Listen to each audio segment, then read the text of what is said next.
Setting up as Facebook Live. It should be coming on any minute now.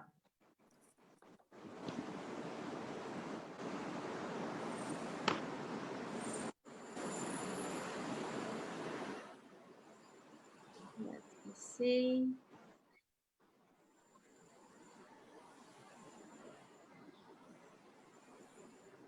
Live on Facebook. Is it coming up?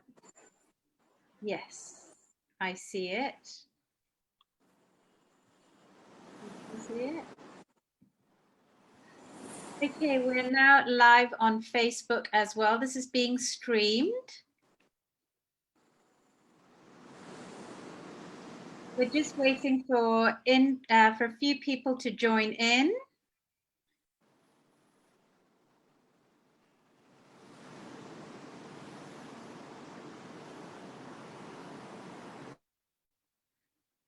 Okay.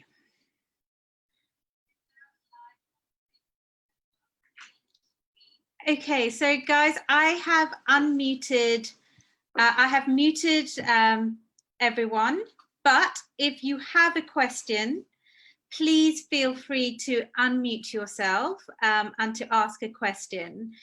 We're just waiting for everyone to join, but rather than keeping everyone waiting, I will be starting. We'll just give them maybe a minute or so. And the whole idea is that we're going to try and have this as an interactive and dynamic session where it makes it relevant to everybody that has tuned in on what Feng Shui is about and how you can apply it in your homes when you're choosing your home decor. And just to give you an introduction, we've only got an hour and we don't want to take up too much of your time. We have Lucy Richardson of Feng Shui Focus, who has been consulting families and businesses globally on with the guiding principles of Feng Shui, of how to enhance her clients' existing spaces and their decor, and how to really harness the benefits of Feng Shui and make it applicable in your home. So quite often, I think when you attend talks, it is very much to do with someone talking and giving you some, principles, but more importantly, as a participant myself, I often want to say, well, how do I apply this to my home and make it relevant for me? So whilst I'm saying that, let me introduce myself. For those of you who don't know me, my name is Visha Nelson, and I am the founder and designer of the Cinnamon Room. We're a home decor business based in Holland Village. And I've been running the business for over 6 years now. We've had the pleasure of hosting Lucy in our physical space in our showroom before COVID a couple of times, and it's had a great response.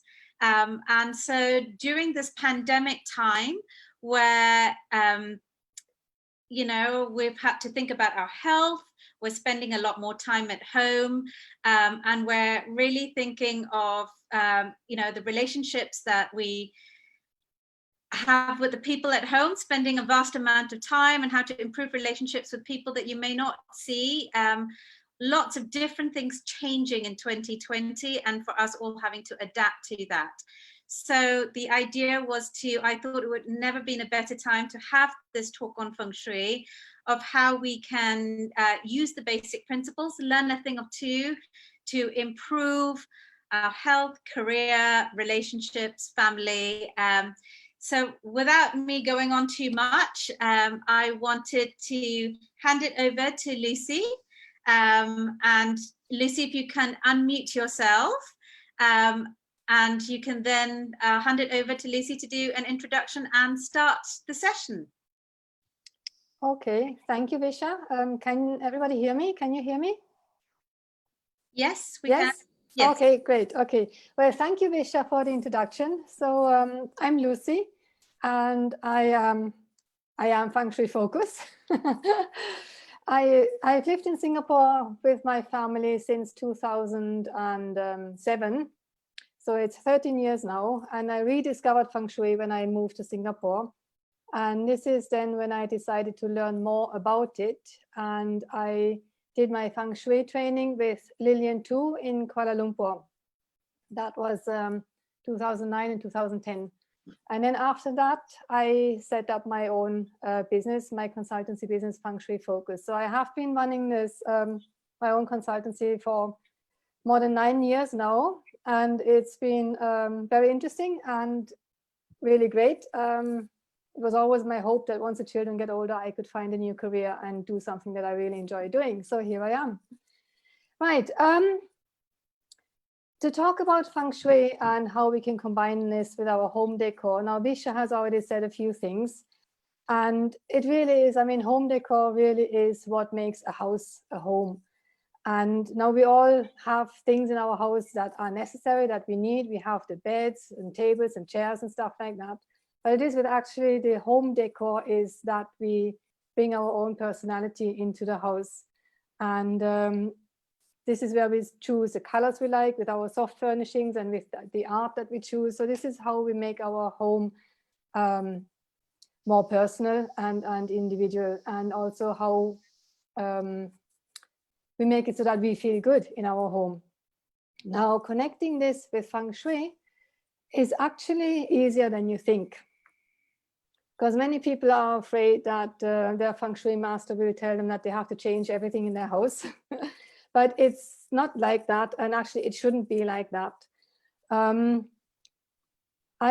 way I work is like I always make use of what the client has, and I always want to make the best use, of the things that the client has already in his place, so that we can use this to the best advantage. And in my 9 years of experience, honestly, I can say most of the time, it really is just a number of small changes that are needed to change the energy flow and to just make things more harmonious. So very rarely is there anything drastic, that anyone would have to do. And that brings us to the question, well, I mean, talking about Feng Shui, but what is Feng Shui really? I think you all know Feng Shui comes from China. The word Feng means wind and Shui means water. So wind is the air, the breath of life, and water is the liquid of life. So these are the two basic elements that we people need to live. Now, Feng Shui is a way of living in harmony with your environment so that you can benefit from the natural energy flow. And a lot of Feng Shui is actually common sense. For example, imagine you're choosing a place to build your house. Naturally, you would choose a place with a hill or mountain behind you so that you feel secure. You wouldn't build your house with a mountain in front of you because that would blocking your view. And also it would mean that you would most likely end your life, running an uphill struggle or banging your head against a brick wall, like symbolically speaking. So a lot of it is common sense. And also by applying Feng Shui in your home, this is where you can then create the balance and a good energy and a harmony inside your living space and inside your working space, so that it will actually support you and that you can create the life that you want to live. Now, it all starts, I think you can all see my screen. Can everyone see your screen? If you can't, can you just write in the chat box? But I think Lucy has shared the screen so that it would help to have a point of reference when she's referring to the various elements in the different directions as well. So is everyone okay seeing the screen? Great. Yeah.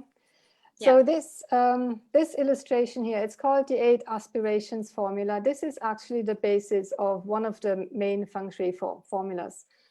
And this explains the old Chinese belief that there are 8 areas that make up our life. And each of these areas is connected to the areas being the aspiration. And each of these aspirations is connected to an element and also to a compass sector.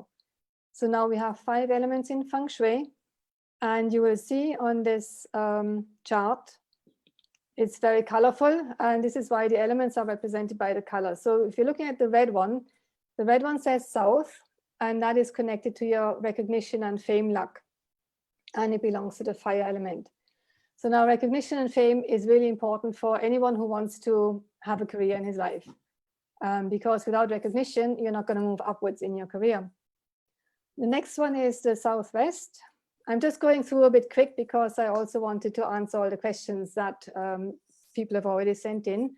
So the next one is the southwest, which is the yellow spot that belongs to love and romance, marriage luck and relationship, and that belongs to the earth element. The two silver spaces are the west and the northwest. That's your metal element.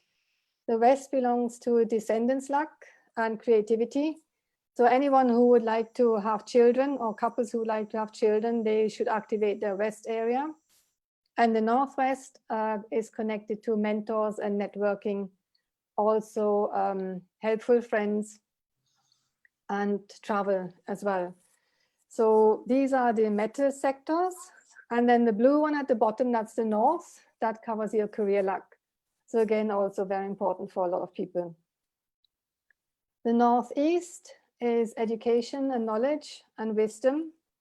This belongs to the earth element. And then here, this is relevant for anyone who is studying, obviously, or families, you know, if you have school-going children, you want to make sure that your northeast is all right. And then the two green sectors are the wood element sectors. The east is for your health. We had a few questions on that, and I will get back to those. And the southeast covers your wealth and prosperity area.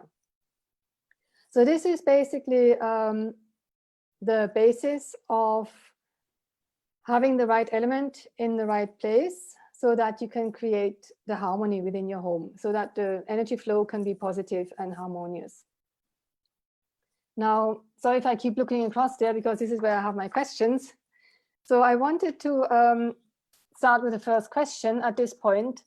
Somebody asked, I would like to know about plant placements in my home. This includes type of plants that are best suited for indoors and where and how to make them work to enhance the decor in my home. So now, as I just mentioned, or as you can also see, the east and the southeast areas, these are the green areas. These are the best places to put your plants to be effective for your feng shui.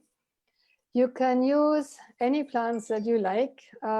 It's best to use plants with rounded leaves. So try and avoid plants with spiky leaves, like those palm trees with spiky leaves. Avoid cactus or cacti, plural.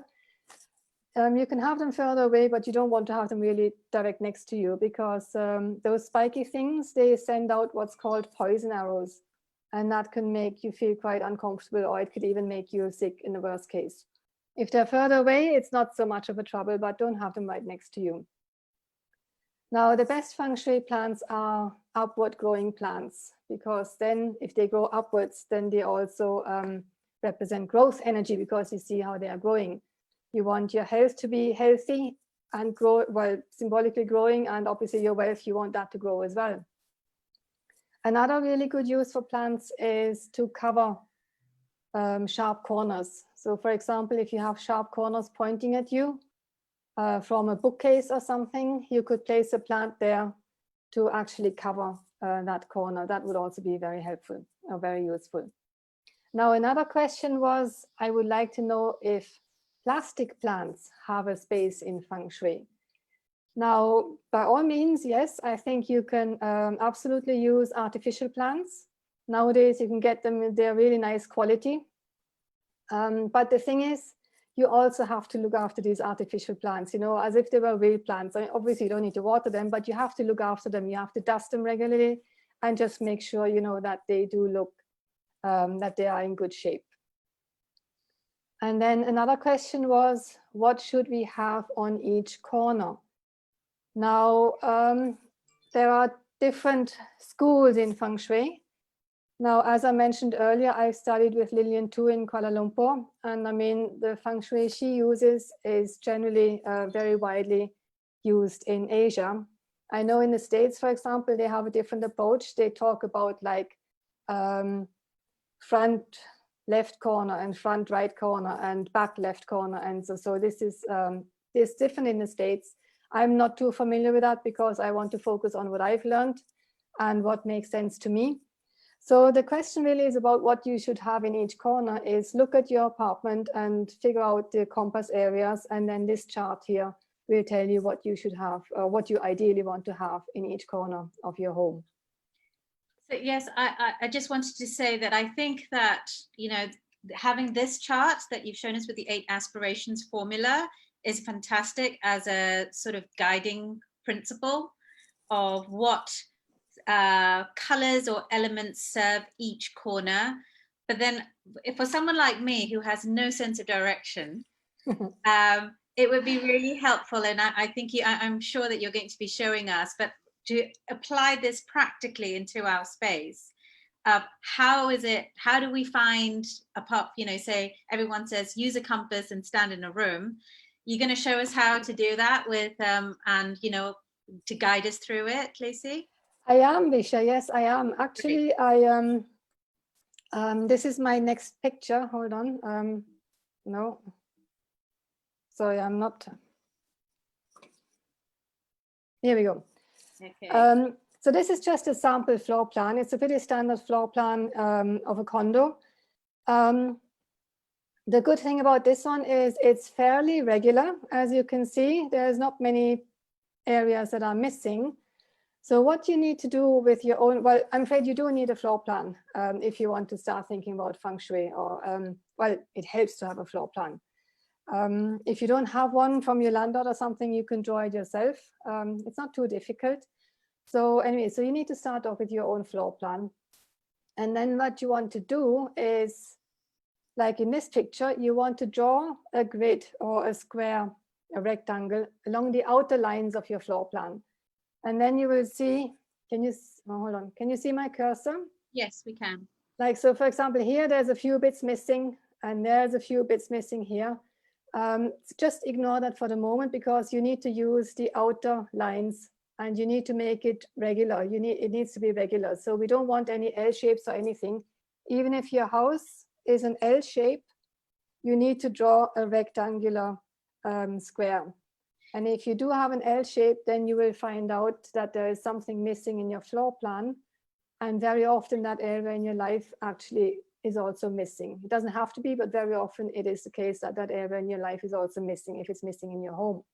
So just to be clear, Lucy, it's a case of taking the outer boundary, our outermost boundary, and forming the grid around it. Yes, is that right? exactly. You just go right to the end.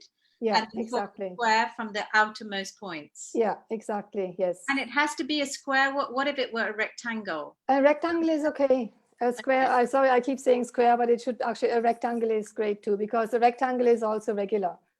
Okay. So you just don't want anything that's irregular. You don't want a triangle, or you don't want an L, something like that. Okay. Yeah, so it needs to be something regular, because then you can divide it into the 9 equal grids. So you do your measuring with your ruler and you divide this into 9 grids like I've drawn here. And then you can see the center of your home. So you'll stand in the center. And in this case, this is a corridor. So ideally you would stand here in the corridor, probably best with your back against the wall so that you know you're straight and you're not kind of, you know, not straight. Most people use their smartphone these days. It's better if you have a compass, even if it's just a small camping compass. But if you use your smartphone, then, you know, that's okay too. And so, and then you want to look towards the front of your home. Like here, you see here, there's a balcony. There are the big windows. You know, in your own home, you know where your picture windows are. You know where the front is of your home. Even if your door is not there, that's not relevant at this point. It's where the biggest windows are or where your balcony is. That's the front of your home. So you stand in your center and you look towards the front of your home, and that's the compass reading that you'll take. So that's the first one, and you write that down. And then it would be good to repeat the same in the living room or just your biggest room and stand in the middle there. And again, you look to the front.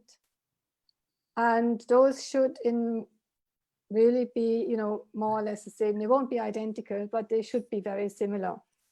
And then to double check, I also recommend, here is the front door, that you stand to your own main door.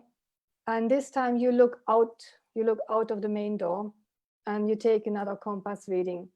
And then with those 3 readings, you should really be able to figure out, you know, here's my north, here's my northeast, and you can go clockwise and fill in your compass sectors. All right. We've just got a question here from Razia asking, does the grids have to be equal size? Mm-hmm. Yes. Yes, definitely. Yeah, they should be equal size. Yeah. Okay. And Kristen asked to everyone, hi, I did not quite get how the color compass can tell me what items to place where.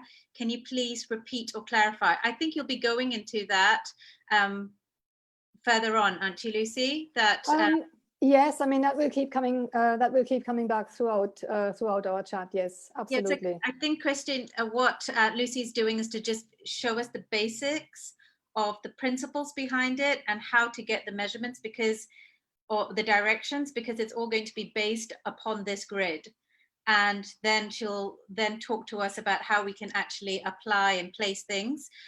But for all of you who have registered for this event, we have your email addresses. So we'll be also sending out that color grid that you saw that would be helpful for you. So don't worry too much about in terms of, you know, jotting it all down, because I think it will make a lot more sense when Lucy talks us through the placement of different items, why you would choose them in terms of colors or elements, after she's gone through these directions.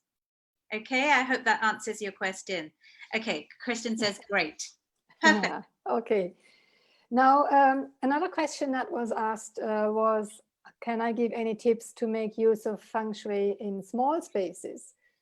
Now, this one here, what I've just explained, this is the grid placed on your whole apartment.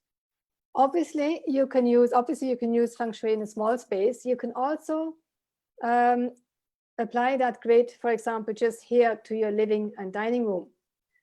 So just imagine this is your studio apartment, for example. If you're talking about a small space, you can just use that and draw the same grid in each individual room if you want, even. So yes, you can do the same. Whatever I'm explaining, you can use it on a big space.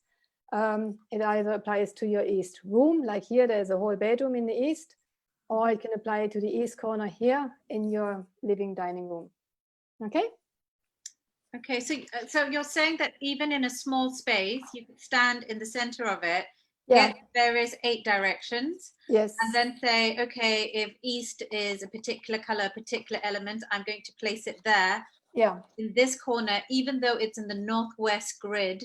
Yes. Of the whole apartment. Yeah, exactly. So you can apply it in one small space as well as the larger space en masse. Yeah, exactly. Yes. Wow. Okay. Yeah. Lots of ways of applying it then. We should all be having very auspicious lives after this. Yeah, I mean, I didn't want to get into this, but sometimes there are reasons why you actually want to do that. You want to activate certain areas in a small space, because especially if you cannot activate them in a big place, in a big space. Like, for example, in this floor plan still, if you look the east bedroom 2, there are certain things you don't activate in a bedroom, like your career luck, for example, you don't activate in your bedroom, because the bedroom is a place of rest. You don't want to be thinking about work when you go to bed, right? So in that case, you would, career is connected to the north, so you would activate the north in the living room instead of, actually, no, that didn't make sense because the bedroom is in your east. But anyway, but the principle it is, you know, that whatever you're not supposed to activate in a bedroom, you can activate in the small corner in your living space. Right. Okay. Okay. I think also if you're living in a condo, there might be an area, if you're taking the outer grid, which isn't your area. Sometimes, it'd be a common part, so it'd be difficult for you to place something in that common part. Yeah, exactly. Unless it's a plant, maybe management might say it's okay. Yeah, if it's something you want to put a water feature or something, but it's not part of your space. So this would be an alternative great way of introducing it in a smaller space, using that direction for that element in your living area, for example. Exactly. Yes. Okay, exactly. that makes it very clear. Thank you, That's Lucy. how it works. Yeah. So now I wanted to move on. I need to use the mouse. I don't know why the things are not working, but anyway. So this is an example. This is a living room, obvious. This is a very lovely metal sort of feel, that room. And it actually works well. It's not the room, it's not the place from the grid that I just showed you, the floor plan, but that floor plan happened after living room in the west. And west belongs to the metal element. Now here you see you've got, you actually want to have all elements around you, but you want to have the element of the sector that should be the dominant element. So this one, I don't know where, this is not one of my clients, I don't know where this is, but I'll put my hand up, it's actually my home. I thought so, but yeah. So this would be, in theory, ideal for a west area or a northwest area, because you can see a lot of metal there. You see the metal sheen, you know, in the rug. And even the sofas, I think they have a metallic sort of sheen to it, you know, although it's not a metal color. And you also have, you see the blue chair, there's some water element. You see the coffee table has the metal legs, but it has a wooden top, so there is some wood element.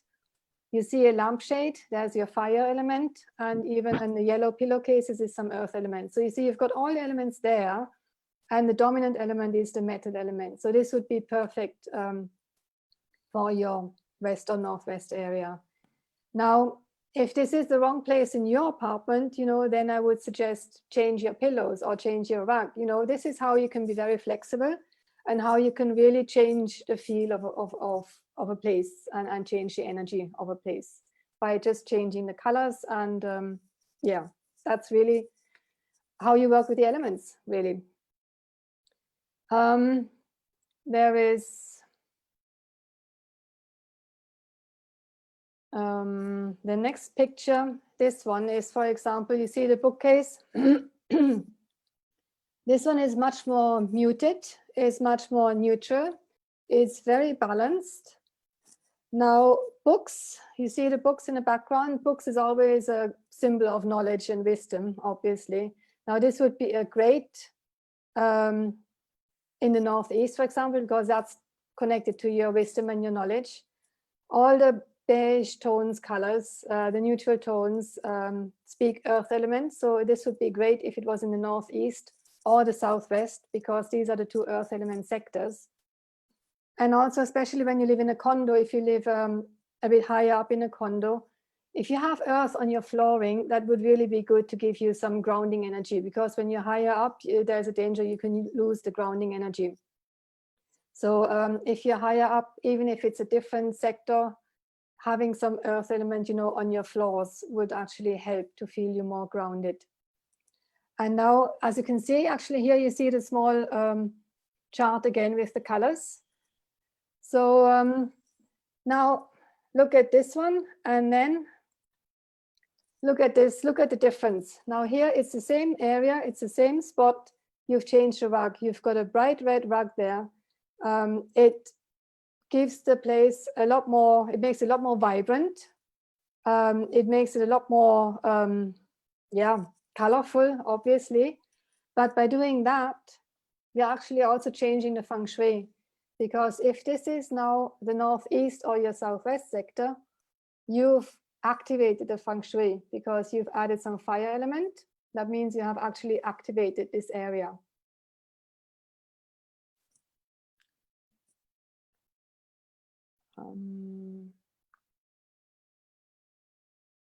So yeah, and this brings me actually to the next topic, which is the 5 elements.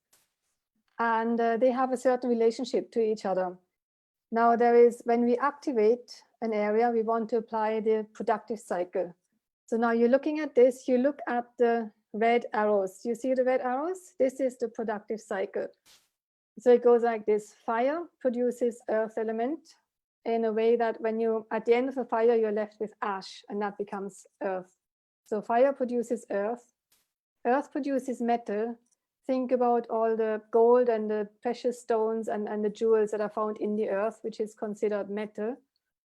Metal produces water, in that when you melt the metal, it becomes liquid and it's like water. Water produces wood. that's very easy. You water the plants so that they grow, and wood produces fire. So wood, you add wood to keep the fire going.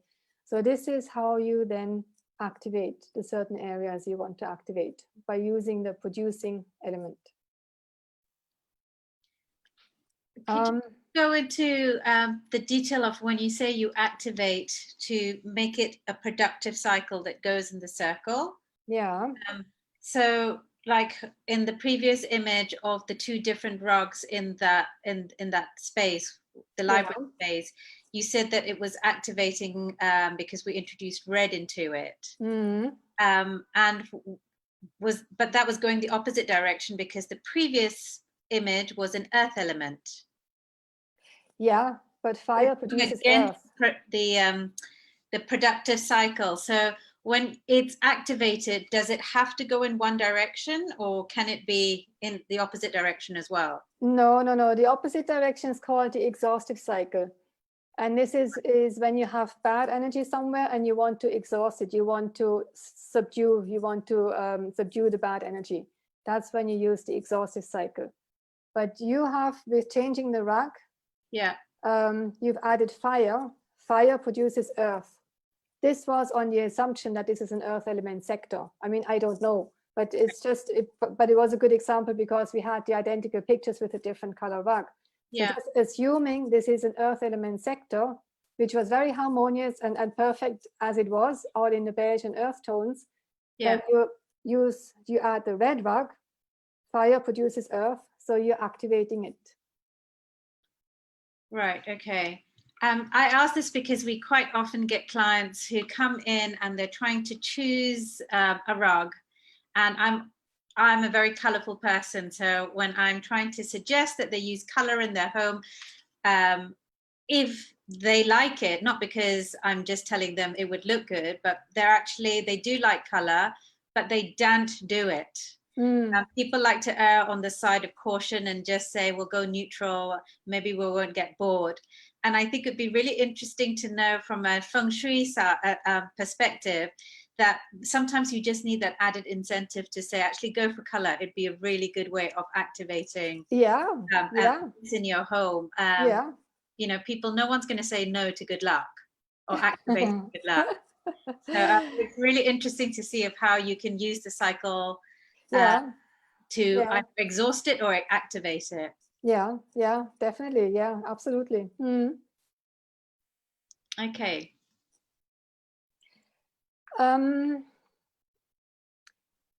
Actually, there was also, this is similar to another question we had. There was a lady asked, I'm very interested to find out how Feng Shui can be decorative.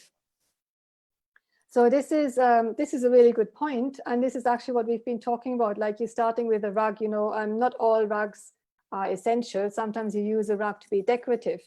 So this is, you know, the rug could well be your Feng Shui element because, you know, you're activating an area or you're calming down an area, obviously not with red, but with something else, you know, you can use that to calm things down as well.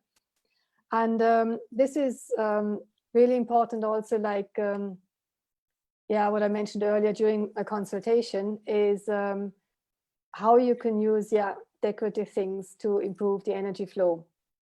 And then soft furnishing is another good example that you can use. Like, I mean, cushion covers, you know, add some cushions or change the colors of your cushion covers. It's so easy to do, but you can get pretty ones rather than just useful and functional ones, you know. So this is how you, how, in my opinion, Feng Shui can be totally decorative without putting things, you know, without putting actually objects there. I mean, that can be another part as well. But this is just an example how it can be subtle and still decorative. It's interesting you say that because I had a client where we helped them do up their living area. And when I walked in, they had an amazing view of the sea. But when I walked in, there was a big screen up. And I looked to her and I said, why is there a screen up? And she said, oh, my Feng Shui master had said that it was, you know, we had to put the screen here to protect us from whatever. Now, the screen that was chosen was a big wood block, which just seemed to be really harsh when you had such a magnificent view. and the rest of the decor of the home was actually quite lovely as well. And I sort of encouraged her of how she could soften that, and we upholstered the screen. We basically padding with some nice fabric that got the thumbs up from the Feng Shui master in terms of color and pattern. And then he said to counter it, we had to use some element of metal, and the screen was wood. So we used metal studs to put the padding in. There's lots of different ways that you can incorporate it to make it work. And rather than just using what would you say? I suppose it was kind of a paneling. We used metal studs, and that introduced it. And the end product was actually really quite a lovely screen. So you would almost think that actually the screen is quite lovely, and you put the screen there because it's a lovely screen, rather than a one big block element, which was horrendous to look at and didn't sit in keeping with the rest of the home. So I think that there must be creative ways where you can incorporate your feng shui and make it decorative and an added feature to your home to enhance it, not just from prosperity side, but also from an aesthetic side. There's definitely a way to bridge the two. Yeah, absolutely. And I mean, I love it when my clients, I have some clients who get very creative with it, and also, I mean, I try and be creative too, like with reusing what they have, and just say, oh, but this would be better if you move it over to that room, or it's and just changing things around that they have. Yeah, definitely. Yeah, or just adding a few things rather than just renewing it all together. Yes. And I think that's what is a great thing about soft furnishings, is because it's versatile, and it's not like you're investing in a huge massive piece that you're then stuck with if you get bored of it. You can actually just move it around. And when you they're little pieces that would have the same effect without having to go out and really break the bank over it. So this was I have actually a great oh no, this is another one. Okay, sorry, I thought I'd be one further. This is a great example of what we just talked about. This corner in my client's home, she said nobody was really using it. So this is the before and after pictures. So all she did was change the colors of the cushion. She added that red poof thing, which she had in a different place. So I said, okay, bring that over here just to add some more red. She needed some fire energy there. And she added the plant as well, because wood produces fire. And you can see the difference. And she was really enjoying it. And she said she now uses that corner all the time. And so that was really, really nice. I think just looking at the space, it feels like it's got a completely different energy altogether as well. It's a more vibrant space that you'd want to hang out with, rather than a heavy, dark corner. And I always say to people, it's not just how it looks, it's also very important of how it makes you feel. And quite often when clients ask me, what do you think? And I say, it's not what I think, but it's your home, it's how you feel in it. That sense of well-being, whether it's achieved through the elements of feng shui, it's something that is very personal to each person. It's a function of your energy, of how you feel in that space, and that's so important. When you're choosing, how to decorate a space, I think it's one of the key things is not just how it looks, but how it makes you feel. Because interior designers can always come, and I quite often get clients that come in and they've shown me what the interior designers have proposed, and it really doesn't at all feel like I'm looking at the client thinking this isn't you at all, but your interior designer has told you that this is great. And that's when it becomes I think people lose sight. It's having the confidence to really tune into what it is that you want and how you feel. Definitely. And what I jumped, oh no, I can't go back. How can I go? So I jumped this picture because the candle holders, I mean, this is another thing, like how feng shui can be pretty, because I mean, these are candle holders in different colors, but with that you can add your fire element. You light your candles, and then in certain areas where you need fire element, you can use that. And so it has, it's a functional and a pretty item, and it's also, helps with your feng shui. It's just another one of those little examples, really. easily, so easily achieved as well, without great deal of going out and buying and thinking, oh, I need to go and get a big fire. Yeah, exactly. So it doesn't always have to be a big red rug. It can just be some tea lights, for example. Yeah. There was another question about mirrors and art placement. Mm-hmm. What are the considerations when placing these around the home? Now, with mirror placements, the first thing really to look at is check the reflection in the mirror. You want to be sure that it reflects something pleasant, something nice.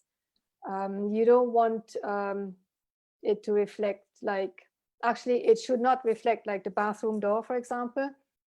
Not necessarily the kitchen door, I'm not sure, but the kitchen is also a little bit dangerous sometimes because the kitchen has strong fire energy, so you want to be careful there. But you can definitely use mirrors like to bring the green in from outside, or have just something, you know, positive, something nice. If it's opposite the wall where you have a nice painting that you love. So, you know, it should reflect something pleasant. You can also use mirrors to brighten up dark corners or, you know, dead corners. You can use mirrors to brighten those up. You can use a mirror in an area where you need water element, for example, because a mirror is water element. You just need to be careful in a bedroom. In bedrooms, you need to be careful with a mirror. You should not have a mirror facing your bed or next to your bed, because you don't want to see a reflection of yourself or your partner when you lie in your bed. Because there's a danger that might introduce a third person into your relationship. So that's the thinking behind it, why you have to be careful with mirrors in a bedroom. Now, art placement is also, I mean, it depends very much on the color of your art. This is an example, but it also depends on the image, because symbolism is also important. So this one, for example, you see it's got a lot of plants, foliage, it's got the palm trees. So I think this one would definitely be a good piece of art for your wood areas, which are the east and the southeast. You can also see two birds in there. Hold on, I'm getting the cursor here. There's two birds in there, which is a nice little extra, which gives it actually also some life because the birds are moving. And thanks to those birds, it would actually also be a great picture to hang in the south, because birds bring opportunities. And the south is connected to your fame and recognition, remember? So birds can bring new opportunities in your job. If you're looking for a job, it can bring new opportunities, new job offers. If you're running a business, it could bring new business opportunities, just anything really. So this would be something very suitable in the south or in one of the wood areas. There is another one, this one that has more beige tones and the blue tones, but you see the blue, there is some waves down below. There are some more waves and there are fish in here. So I think this very much makes it look like water, in my opinion. So this would be great, you know, in your north, which is the water sector. It would also help for your career, or in the east and southeast, because they benefit from water. So yes, that's like 3 options. And again, it doesn't have to be in your southeast room. It can also be in the southeast corner of your living room or of your dining room or of your office, for example, as well. Now,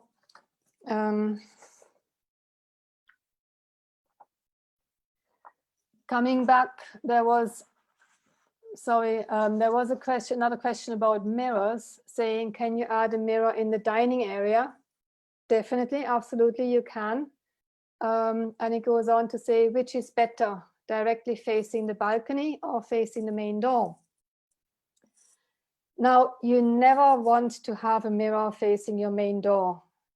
So that's a big no-no, because if you have a mirror right opposite your main door, the mirror reflects the energy that comes in from your main door and it pushes it straight back out again.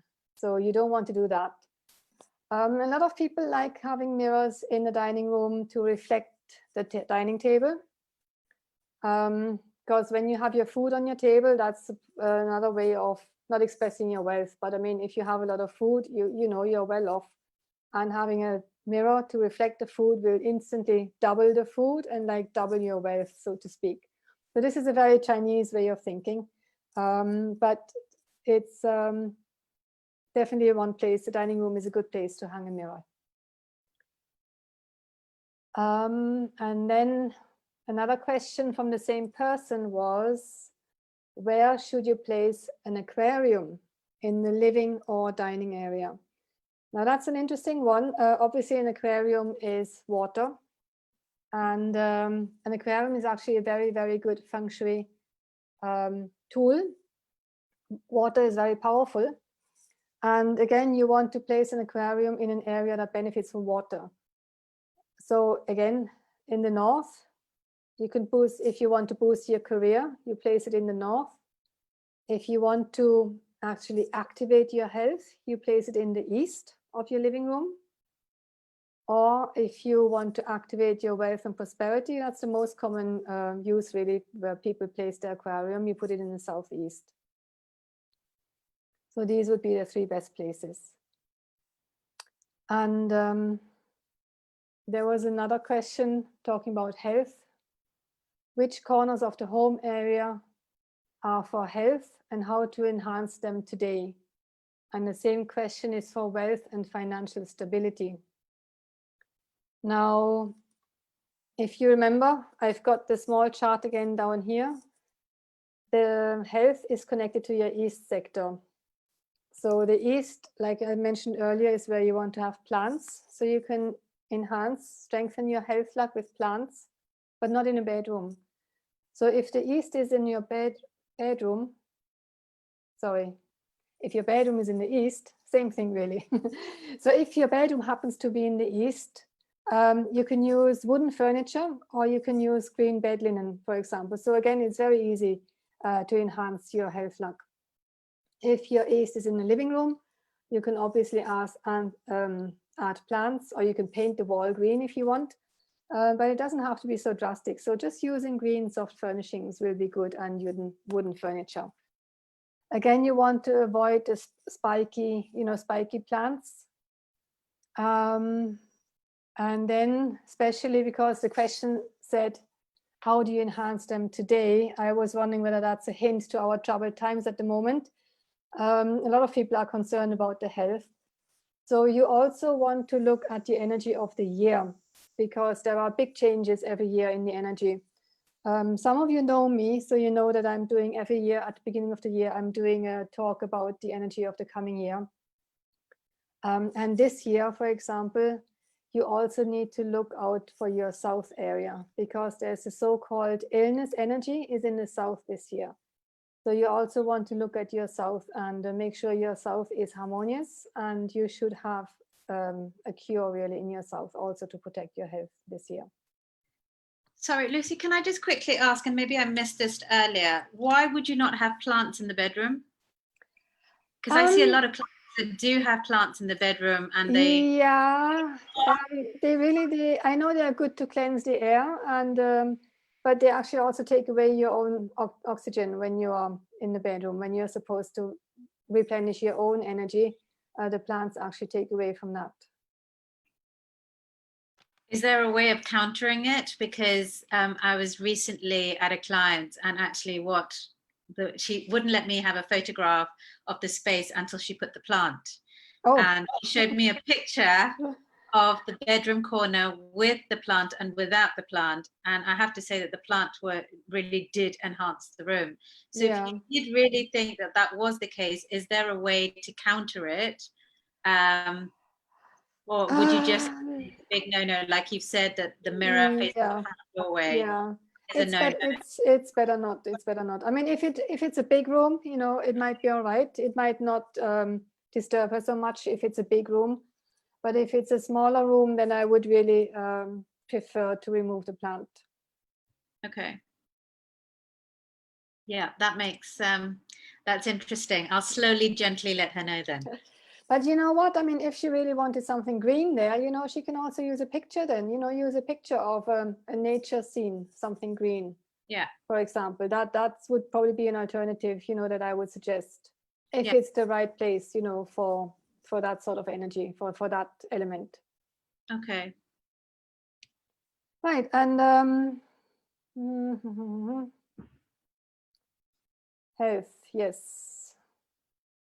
And then also, actually, this is almost the last question. The same question was about wealth and financial stability. So I'm going to move on to the next picture, because I really love this one. I wish this was my house. This is, you know, I mean, you see, it's very, again, it's a very neutral room. It's very harmonious. It's very muted as well. But imagine this is, since we're talking about the wealth, imagine this is your southeast. And then you've got, you see, you've got the green elements. You have the green cushion covers, and also here you have some green cushion covers. So even if it's not much, you have the neutral basis, which is the furniture you chose because you like it. But you add the green elements, you add the wood element to strengthen the wealth and prosperity luck, assuming this is your southeast. I don't know if it is, but this is just, you know, as an example. And then you want to activate it with water. Now, water is the color blue, but also the color black. But if you're not into blue, that's why I love this rug. I always use this rug as an example. You've got the wavy pattern.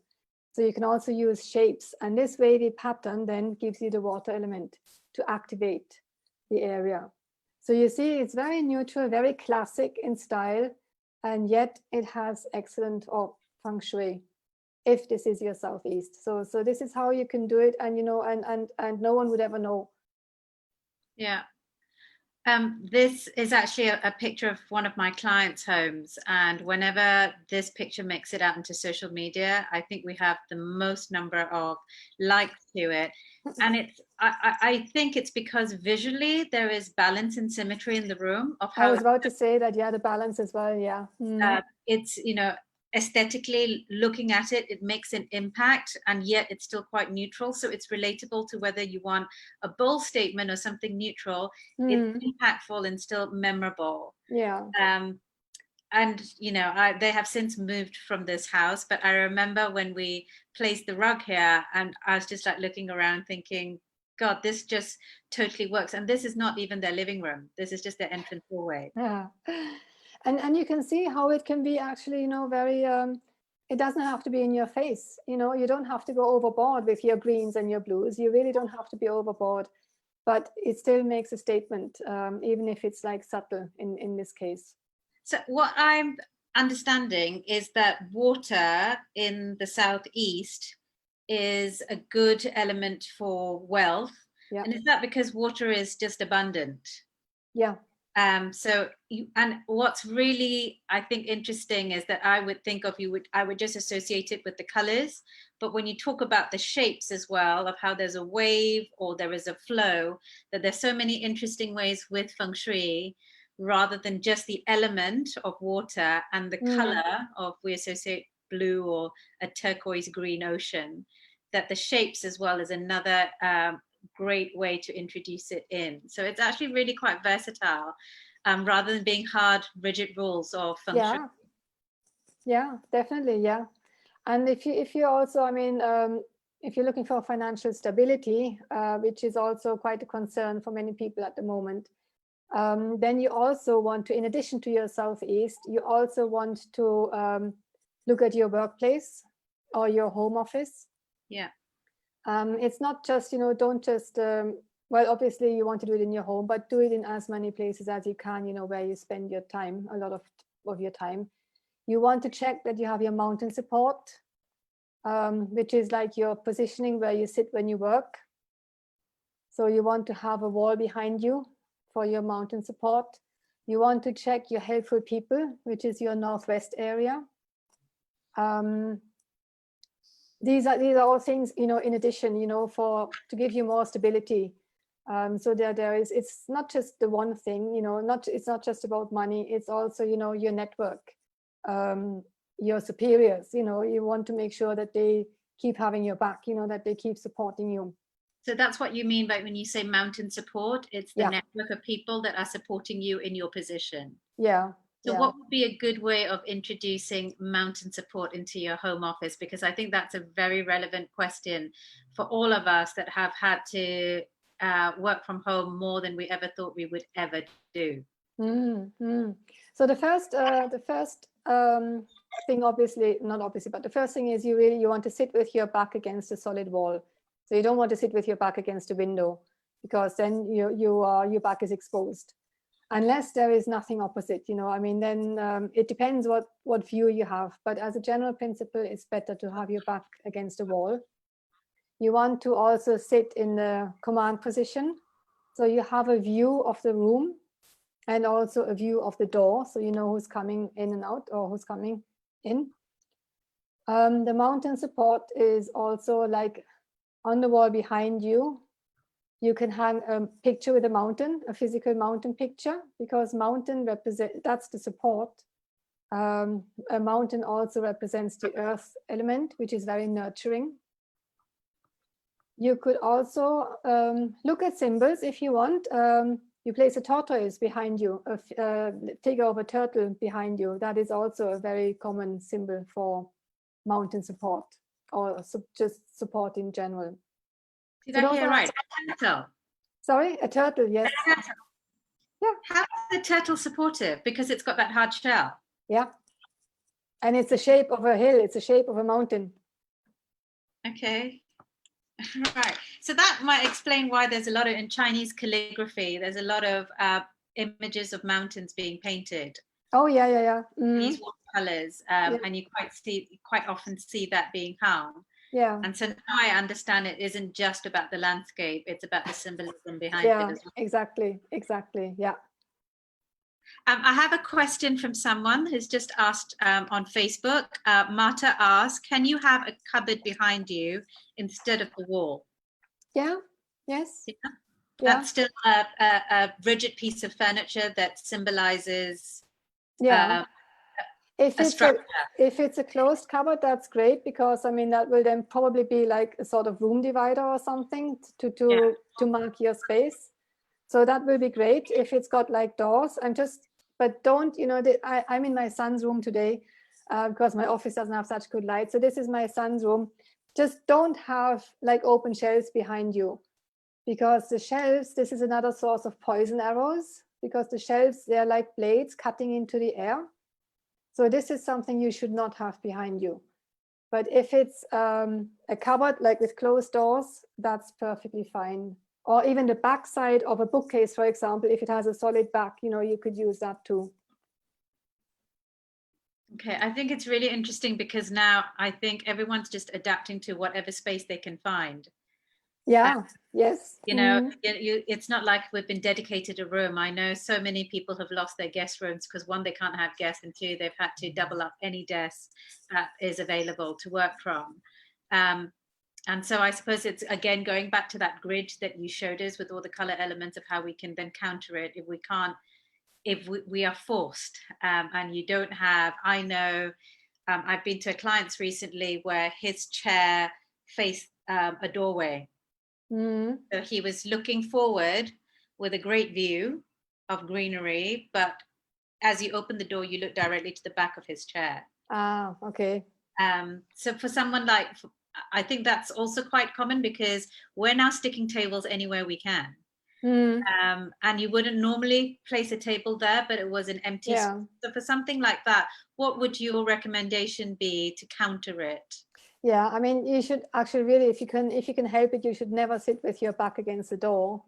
Okay. But like you say, I mean, a lot of people, you don't have a choice, and also you need to make the most space, that you have. So you put your desk against the wall instead of into the room, because then it takes up more space. Yeah. So the best thing you can do is get a chair with a solid back and a high back, because then that will protect you. Oh, okay. And also it's very simple. You can place a mirror on your desk so that you can actually see the door behind you, so that at least you're not surprised by someone coming in and creeping up behind you, basically.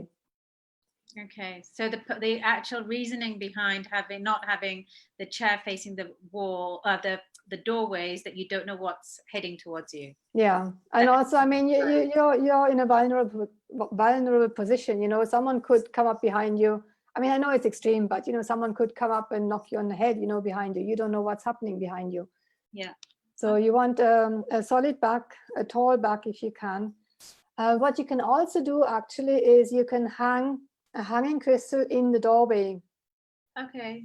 Oh, And I've seen that. I've seen that quite often and wondered what that was about. yeah, I mean, okay, that will not stop people from coming in and walking up behind you, but at least also the thing is you have a lot of energy coming in through the open door. So you don't want to be in a direct path of the door. And hanging the crystal there, that will then, you know, distribute the energy. It goes, you know, everywhere. Yeah. And it will also slow it down a bit. Yeah. Okay. I think we're actually coming up to the hour now, Lucy. And I know you've all given us your time and joined in. Was there anything a lot more? I think you've covered most of the questions. Actually, there is one more question I just found. Okay. If anyone's into, I don't know if the lady is here, but she asked, Feng Shui is international. She sounded surprised. She says, how can we all incorporate the idea of Feng Shui in different cultures? So that's a very good point. I mean, obviously, Feng Shui comes from China. There's a lot of symbolism, and a lot of the symbolism is Chinese. But I think each culture has their own symbolism. And when you're familiar with the symbols a little bit, you know, you can easily replace symbols of things from your own culture. First of all, I mean, like we talked a lot about the colors and the elements. I mean, that's universal. You see, that applies to everyone. Yeah. And when we talk about the symbolism, for example, you can use a figure or a picture of Ganesha, the elephant god, instead of a Buddha, for example. You know, if you, or you can use, there is a Hamza hand for protection. Like if you're more into the Arabic culture or the Muslim culture, there is an evil eye which you can use for protection. Instead of the Feng Shui symbol would be a blue rhino. Now, who likes, you know, not many people like a blue rhino or a blue elephant. So you could use an evil eye, which is the blue thing with an eye in the middle. You've probably seen it. It's from the Middle East.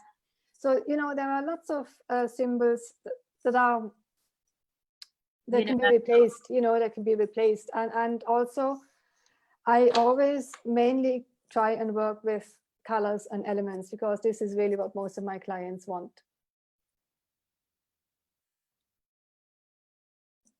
I've lost you, Visha. I can't hear you. Sorry, Sandra just commented and she says that she loves blue rhinos. Oh, that's good. Yeah, I mean, I think that it is something, I know that I've lived abroad for half my life, and I know that Feng Shui definitely was something that was spoken about, definitely, of course, when I lived in Hong Kong, but equally when I was in London and New York. And that even though it wasn't interpreted or called Feng Shui, you would see, like when I was in Tokyo, you would see a lot of elements that would be introduced, or even in a building. I lived in a building in New York, and there were things that were introduced, and I remember thinking, I wonder what that's about. But it's the same principle, but a different label. So I would definitely say that the principles of Feng Shui are international and universal. It just might be called something else. Yeah. Because when you tell us the reasoning behind why not to have something, it's kind of, it's not religious or spiritual, it's common sense. Exactly, yeah. And I think that's why it then can become relatable. And you know, I know a lot of people say, and I've been guilty of it, I associate Feng Shui with creating auspicious spaces. And then conversely, people can also say, well, I don't want to get all superstitious about it, but it isn't actually to do with superstition. It's just creating a space of well-being to enhance that sense of well-being. Yeah, and also, I mean, it's based on formulas. You know, I mean, you've seen the circle of elements, the cycle of elements. Yeah. It's like a formula, and this is really what attracts me to it as well, because I am slightly spiritual, but not nearly as much as a lot of other people. Yeah. And it's actually I'm not sure if I don't know if you can call it scientific, but it is really, I mean, it's based on the formulas and, on the relationships of the elements. And Yeah. I think this is, I think it's perfectly relatable and also transferable to, to everywhere. Yeah. We haven't had any more questions on the chat, but does anyone have questions? Feel free to unmute yourself and ask if you do. We don't want to keep everyone waiting, but if you've got a question, please do feel free. Lucy is here and on hand. And so on Facebook as well, if you're watching us, there are a couple of questions that have come through, which I've read out. Natalie says that she loves the idea of using color to feng shui a space.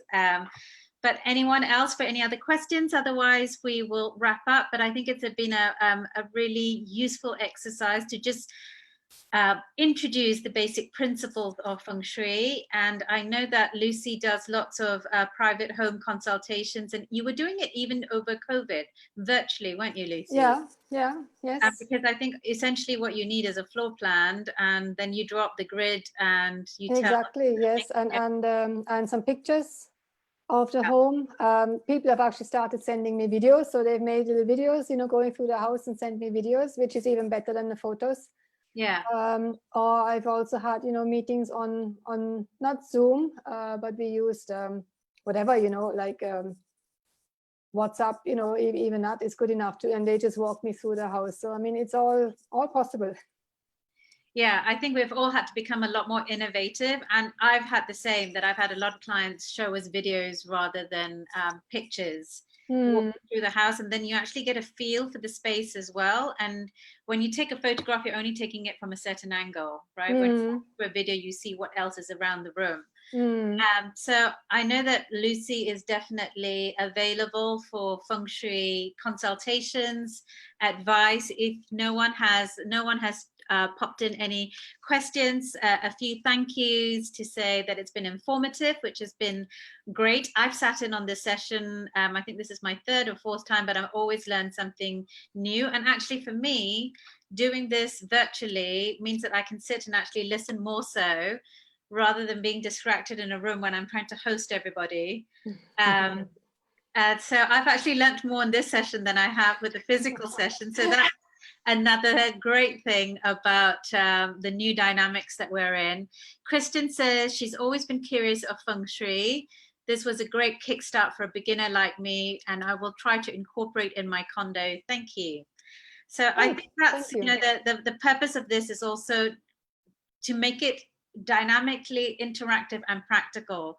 There is so much information out there on every aspect, whether it's home styling tips or feng shui, but the essence of it only really works when you start to apply it practically into your space.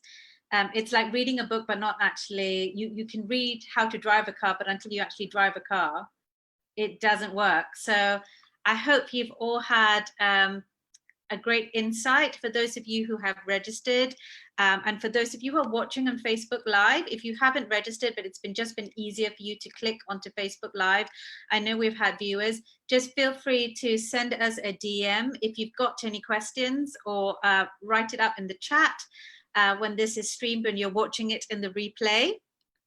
And Lucy and I will endeavor to get back to you with your questions. And as we've said, I think you're also doing an offer to all of those who have tuned in today. I am actually, yeah. So everyone who was here today, if you are interested in a home consultation, I will be happy to give you $100 off the fee. So you can just email me and, tell me you were here today, or you watched on Facebook, and then I will be happy to give you a $100 discount. If you just have any questions, obviously just a general question, whatever that you wish you'd ask today, but we ran out of time, or you didn't think of it after. So please feel free to email me with any questions or comment, like Visha said, on the Facebook post. Yeah, and we've tagged Lucy in all the marketing material that has gone out, so you'll have access to her Facebook and Instagram pages as well, and you'll be able to get her details from that. And she also was CC'd in the reminder that you all got. So lots of ways of getting in touch with Lucy if you need more advice or private home consult. I hope you have found it useful. Many of you have very kindly written to say that you have. And it's been a pleasure hosting you, Lucy, again. Thank you for a great insight. As someone said, you demystified Feng Shui for me, and that's from Natalie. That's great. So yes, thank you all for joining us and for giving up an hour of your day to learn some tips on how to improve your spaces at home using your home decor. Easy elements. And if you have looked at anything and thought, you know, that's been a really good way, and Lucy's given you some advice and you're looking for elements of how to incorporate, of course, we have a showroom in Holland Village where you can view our entire range. We've also online as well. So feel free to get in touch for any, if you want to make your Feng Shui elements decorative and aesthetically beautiful. Both Lucy and I are on hand to help you with that. So thank you all. I've enjoyed having you, and thank you, Lucy. Thank you, Disha, and thank you all for joining us today. Thank you. Okay, brilliant. Bye all. Enjoy the rest of your evening. Okay, bye. Bye.